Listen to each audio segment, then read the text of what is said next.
bagaikan malam 1000 bulan. Bulan Ramadan. Di bulan apakah zakat fitrah diberikan? Bulan Ramadan.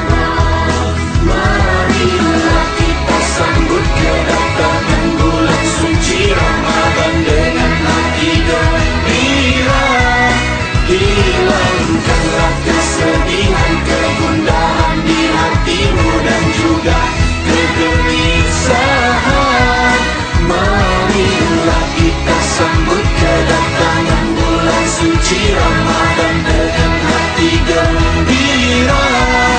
Tingkatkanlah amal kebajikan dengan salat berjamaah dan bertilawah Quran.